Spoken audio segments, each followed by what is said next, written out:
ప్రపంచవ్యాప్తంగా బాహుబలి సినిమా కలెక్షన్ల వర్షం కురిపించింది. ఈ సినిమా లండన్ ఫిల్మ్ ఫెస్టివల్లోనూ ప్రదర్శింపబడింది. ప్రస్తుతం బాహుబలి ది కంక్లూజన్ పనిలో బిజీగా ఉన్నాడు రాజమౌళి. ప్రస్తుతం ఈ సినిమా షూటింగ్ రామోజీ ఫిల్మ్ సిటీలో వేసిన సెట్లో జరుగుతుంది. బాహుబలి మొదటి భాగానికి సంబంధించి వీడియో క్లిప్ బయటకు వచ్చినప్పుడు రాజమౌళి, అతని బృందం చాలా గాబరా పడ్డారు. అయితే రెండో భాగం తీస్తున్నప్పుడైనా జాగ్రత్త పడలేదు.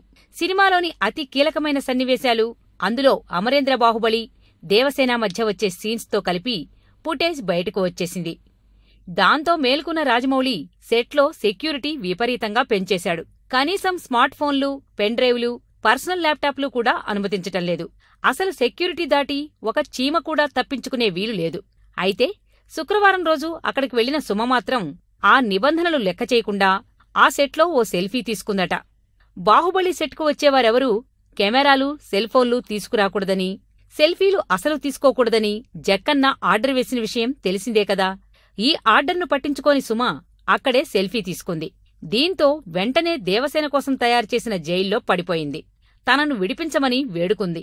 ఎవరూ వినకపోయేసరికి ఆ జైలు నుండే రాజమౌళిని ఇంటర్వ్యూ చేసింది. ఇదంతా బాహుబలి ప్రమోషన్ కార్యక్రమాల్లో భాగంగా శివరాత్రి రోజు దర్శకుడు రాజమౌళి వెరైటీగా ప్లాన్ చేసిన ప్రోగ్రాం. వెరైటీగా దేవసేన జైల్లో సుమను ఉంచి ఆమె అడిగిన ప్రశ్నలకు సమాధానం చెప్పాడు రాజమౌళి.